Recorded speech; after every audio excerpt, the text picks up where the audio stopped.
Hey guys, it's Drew. I'm going to do a unpacking of this next kit that I'm going to build. This is the Academy 1/48 scale Dauntless SBD 2, and you can see from the label on the box is the Battle of Midway, and that's one of the planes you can build out of this box. This is the Accurate Miniatures rebox of their from what I've read and everything, it's supposed to be a really good kit, and probably the best 1/48 Dauntless on the market. Okay, and take a look at the box. Okay, and also that's always a plus for me on Academy kits. I do like Academy kits, but whenever I see that even makes it better. The cartograph decals. As you guys probably know that Academy has a pretty bad reputation for their decals, but a lot of their special packaging they put cartograph decals in. There's some representations of the finished aircraft. Okay. All right. And same thing on this side. I picked this up on eBay for $18, fellas.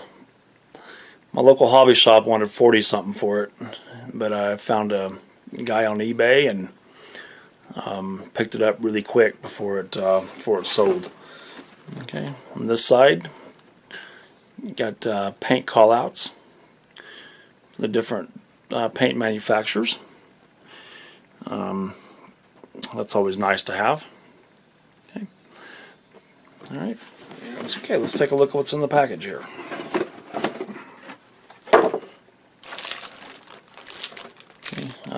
Clear parts, and one of the things that I noticed since I was looking at it earlier, I don't know if you can see that very well against the white, is that the instrument panel is clear.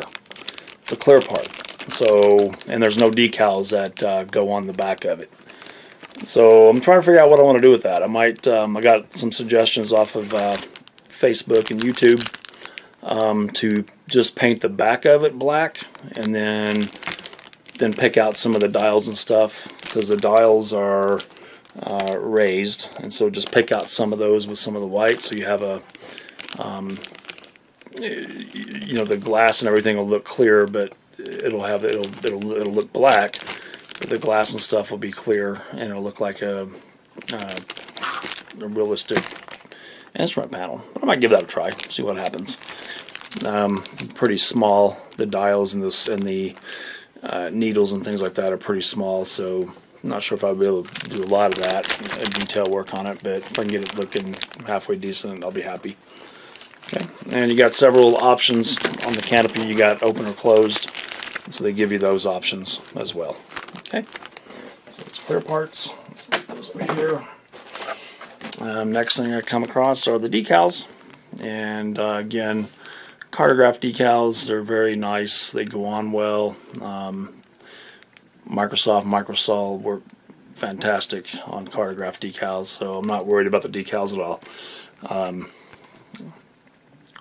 There is a decal for the seat belts. I'm going to try to maybe scratch build a seat belt. I also read somewhere on a forum that somebody you can just carefully cut these out and glue them in, and that way they look a little bit.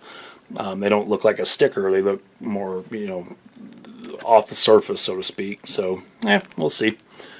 Okay. And notice too, you got several different roundels with the red dots in them. So you got different schemes that you can build. So let's take a look at those. First, we have the instructions. Okay, and same again, paint callouts on the front page. You got Humbrol. This looks like Mr. Color type paints, which I can't get. Life Color. You got Model Master Enamel and Acryl, Revell paints, and Vallejo paints. And so this model I'm pretty much going to be using exclusively Model Masters, and I'll show you those here in a minute. Okay, instructions. They're pretty. They look kind of old. I mean, as far as the modern instruction goes, but they look pretty simple enough that you can following okay. Alright, and of course, start with the cockpit. Some of the things I've read about the kit, you know, this Accurate Miniatures kit, is that you do the cockpit assembly, floor and everything, and then you don't install those until you join the fuselage half. In fact, it says right here, please assemble, and then after you glue the fuselage. So put those in after that. So hopefully there won't be fit issues on that. Okay, so once you got the cockpit done, move on over here to other bits and pieces. Let me get something to point out here. The rear gunner seat, of course the wings. Okay, the engine piece, your landing gear. You do get some bombs. You get a 1,000-pound bomb and a couple of 100-pound bombs, and the dive brakes. Okay, and at the end, a few bits and pieces. All right, and the gunner's machine gun, propeller. All right, pretty simple, straightforward build. Hopefully, you know, there won't be any issues around fit. Okay, so then we have our painting and decal sheet. This one here is just common stencils that go on all versions of the plane. And then you have your options here. I'm going to go ahead and do this one because it's the battle. This plane was from the Battle of Midway. It was from basically Marine Scouts Bomber Squadron 241, June 1942. Okay, and all right. And if you're not familiar with the Battle of Midway, that was basically the Japanese attempt to basically deliver a knockout punch to the U.S. fleet in the Pacific. And it's a neat story about how the U.S. Navy code breakers at Pearl Harbor deciphered the Japanese codes and realized that they were going to attack at Midway. And the story is that they were reading the Japanese radio traffic, and the Japanese were talking about getting ready for a pretty big attack on the American forces, but they didn't know where they were going to go. And so the American code breakers, in their radio chatter, they started using a code word for the island of Midway, and they reported that Midway was running low on fresh water. And so when they were listening to Japanese radio traffic and messages, the Japanese in their coding said X place is running out of low on water. So they knew that the Japanese were going to attack Midway. So Admiral Nimitz sent his carrier task force north of Midway and surprise the Japanese fleet. I believe we sunk 4 Japanese aircraft carriers, and at that point the Japanese could never longer go on the offensive in the Pacific, and they basically trenched in to do a defensive war as we went on the offensive across the Pacific. Okay, and alright, so there's that. So let's take a look at the screws here. So the first sprue I have looks like fuselage halves.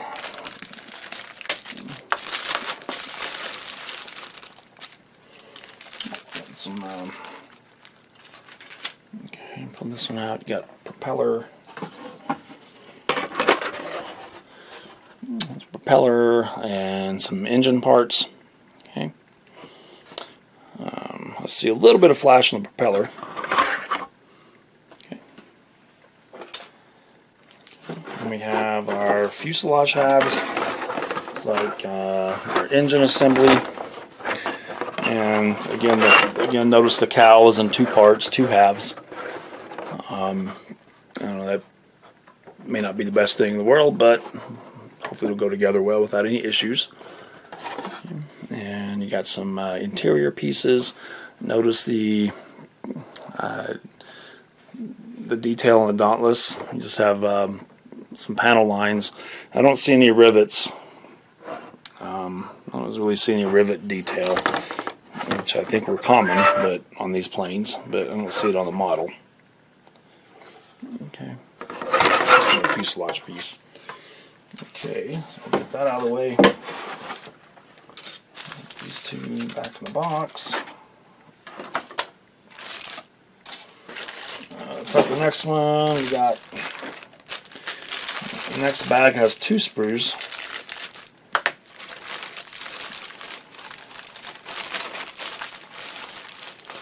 Okay, I'll pull this one out first. This just has your wing assembly.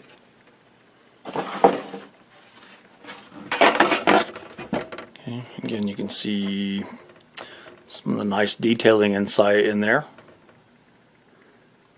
Okay. And then the wings.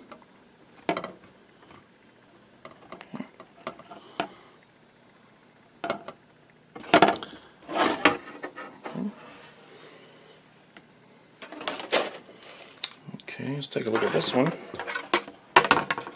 So we got, looks like, of course, our dive brakes, which are nice. They're separately molded, and they have the holes in them, so that's awesome. Okay, and then you got your internals, some internal parts for the cockpit. Okay, some landing gear struts.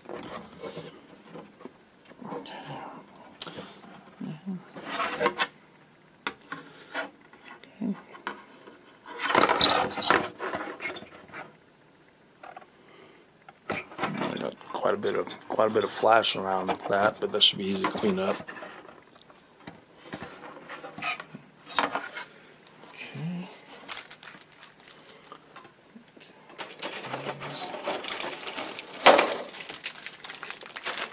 And looks like our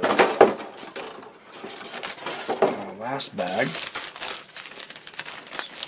Okay. Next bag has 2 sprues. Whoop. And the stabilizers fell off. It was off the sprue. Okay. Okay, so this one, you have your, of course, your stabilizers. You got a couple of 100-pound bombs, and you got your 1,000-pound big boy right there. Okay. And you got your dive brake gear mechanisms right here. See some flash in there. Hopefully, I don't know if you can see that very well, but you have to trim that off carefully, not break them. A few more internal parts that go in the cockpit. Looks pretty well. Looks like the cockpit's going to be pretty nicely detailed. Okay, and then last sprue. We have the cockpit floor, which looks really nice. You can see that. Okay. Wheels. Okay. Looks like they give you maybe some extras, I guess, and then your that's nice. I like when kits do this. They put the hubs as separate pieces, so makes it nice to paint and makes it a lot cleaner looking on your wheels and hub assembly. Okay. You can see that. And then you have your engine piece. Okay, it's got your push rod assembly there. Okay. All right, so looks like a fun kit. I don't really anticipate any issues. Everything I've read about it is it goes together really well, and there's really not a lot of fit issues. So I'm looking forward to getting into it, and I'm going to just start putting the cockpit together and do a little bit of detailing on the cockpit and get that ready to go. Let me show you what paints I'm going to use on this. Since it is, let's see.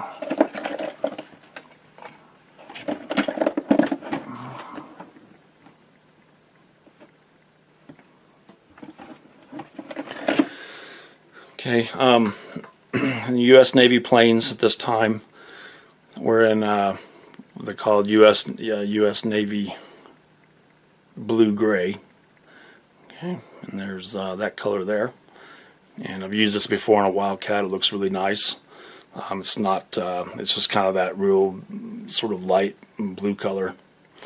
And then the bottom of Navy planes were in gold gray, light gold gray, and they weren't exactly white. The Navy used what they at the time what they call Grumman gray, but its close equivalent is flat gold gray, and so we're using Model Masters on that, and that'll be it. And we'll get it going. Look forward to getting into it. Got a little bit of time this week, and next week to do some modeling.